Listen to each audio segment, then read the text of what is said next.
Hello दोस्तों, स्वागत है आपका हमारे YouTube channel arts accounting services में। आज की वीडियो में हम जीएसटी के section 65 audit bye tax authorities के बारे में बात करेंगे। तो सबसे पहले यहाँ पे हु कैन ऑडिट, यानी कि ऑडिट कौन कर सकता है। तो एक ऑडिट केवल द कमिश्नर और any officer chosen by him, यहाँ पे हिम टैक्सेबल पर्सन की बात हो रही है, can audit the account of any GST registered person. They can decide when how often the audit will be happen.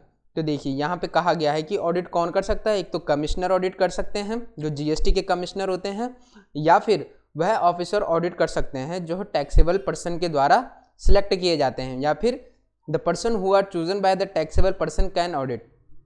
Taxable person जिन व्यक्तियों को choose करता है ऑडिट के लिए वह उसका ऑडिट कर सकते हैं, यानी कि टैक्सेबल पर्सन के बिहाफ पे कोई और ऑडिट कर सकता है यदि टैक्सेबल पर्सन ने उसको एग्री किया हुआ है।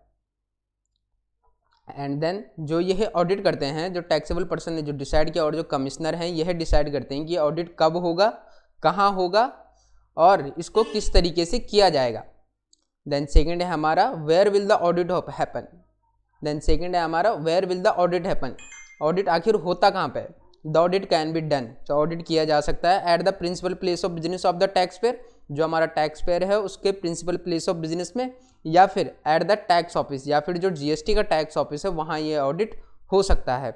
यानी कि जो आपका ऑडिट होता है वह जीएसटी ऑफिस के द्वारा भी किया जा, यानी कि आपका जो ऑडिट होता है वह जीएसटी के द्वारा भी किया जा सकता है। जरूरी नहीं है कि ऑडिट केवल आप ही करवा सकते हैं, टैक्स ऑफिसर भी आपका ऑडिट करवा सकते हैं और वह अपने टैक्स ऑफिस में यह ऑडिट कर सकते हैं।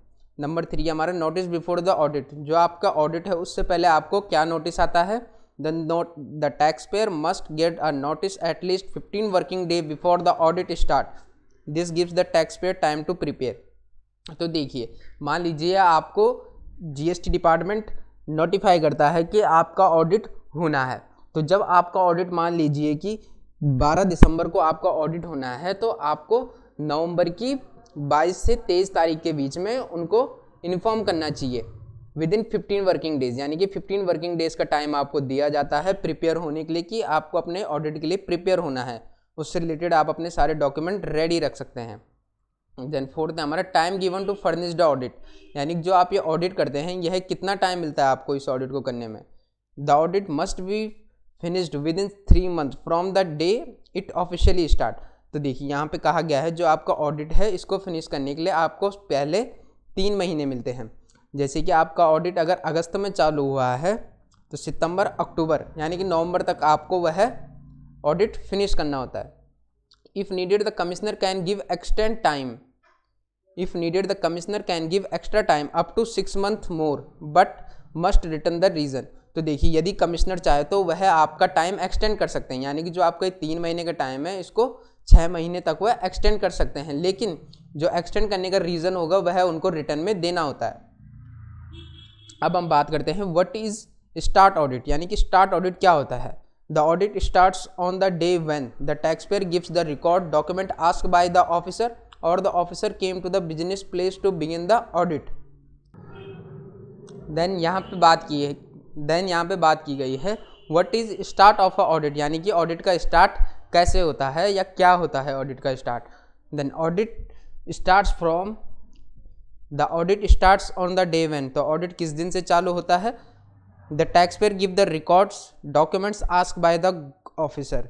तो देखिए यदि ऑफिसर टैक्स पेयर से डॉक्यूमेंट्स और रिकॉर्ड्स मांगता है और जिस दिन वह टैक्स पेयर वह रिकॉर्ड और डॉक्यूमेंट्स ऑफिसर को प्रोवाइड करता है उस दिन से ऑडिट चालू हो जाता है।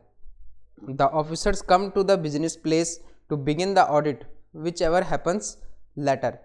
The officer come to business, यानी कि जो आपका प्रिंसिपल प्लेस ऑफ बिजनेस है वहाँ जीएसटी के ऑफिसर्स आते हैं ऑडिट करने के लिए। तो विच एवर हैपन्स लेटर, जो भी हमारा लेट में होता है उसके बिहाफ पे हमारा ऑडिट स्टार्ट होता है। जैसे कि आपने गवर्नमेंट को, तो जैसे कि आपने जो जीएसटी के ऑफिसर हैं उनको रिकॉर्ड आपने 20 अप्रैल को दे दिए, यानी कि जो आपके जीएसटी के ऑफिसर्स हैं आपने उनको जो रिकॉर्ड है वह नवंबर की 20 तारीख को दे दिए, लेकिन जब वह ऑडिट करने के लिए आपकी दुकान पे आते हैं तो वह 22 तारीख को आते हैं। तो जो लेट में होता है हमारा, तो यहाँ पे 22 तारीख को वह जब ऑडिट करने के लिए आपकी दुकान पे या बिजनेस पे आए तो उस दिन से आपका ऑडिट स्टार्ट माना जाएगा। देन फिफ्थ है हमारा what the tax payer must do. Then next है हमारा what the tax payer must do during the audit. तो देखिए यह जो ऑडिट होता है इस दौरान टैक्स पेयर के ऊपर क्या क्या चीज़ें होती हैं। The tax payer must give the officer all books and documents related. तो जो टैक्स पेयर होता है उसको बिजनेस से रिलेटेड सारी books and documents GST officers को देनी होती हैं या फिर उनको देनी होती हैं जो उनका ऑडिट कर रहे हैं, जिन जिन डॉक्यूमेंट्स की उनको ज़रूरत है।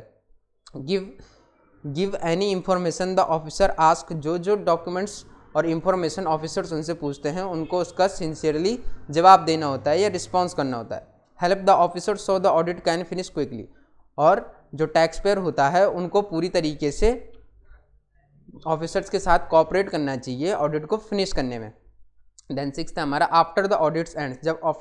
जब आपका ऑडिट खत्म हो जाता है within 30 days after finishing the audit the officer must tell the tax payer. तो जब आपका ऑडिट खत्म हो जाता है तो उसके 30 दिन के अंदर जो ऑफिसर्स होते हैं उनको आपको वह ऑफिसर्स आपको 30 दिन के अंदर इन्फॉर्म करते हैं what was found in the audit. तो ऑडिट में उनको क्या हासिल हुआ है, यानी कि ऑडिट का रिजल्ट क्या निकल के आया है। What the tax payer need to do rights and duties. तो जो टैक्स पेयर है उसको क्या करना चाहिए, उसको क्या टैक्स देना चाहिए या उसको क्या चीज़ें अपनी बिजनेस में इम्प्रूव करनी चाहिए। Why those finding were made. और यह सब क्यों किया गया था, उनको पूरा ब्यौरा एक देना होता है टैक्स पेयर को। इफ़ एनी मिस्टेक और प्रॉब्लम इज़ फाउंड। यदि कोई गलती या फिर कोई दिक्कत पाई जाती है तो उसमें क्या होता है। If the audit shows that the tax was not paid. तो देखिए यहाँ पे कहा गया है यदि टैक्स पेयर ने टैक्स को पे नहीं किया गया है या फिर लेस टैक्स उसने पे किया है और उसने जो रिफंड लिया है वह उसने एक्स्ट्रा लिया है या फिर उसने रॉन्ग आईटीसी को क्लेम किया है तो इस कंडीशन में जो ऑफिसर्स हैं वह आपके खिलाफ एक्शन ले सकते हैं और वह एक्शन होगा सेक्शन 63 के तहत। या तो वह आपके ऊपर नॉर्मल केस डाल सकते हैं सेक्शन 63 के तहत या फिर सेक्शन 64 के तहत केसेस इन्वॉल्विंग फ्रॉड और इंटरनेशनल मिस्टेक।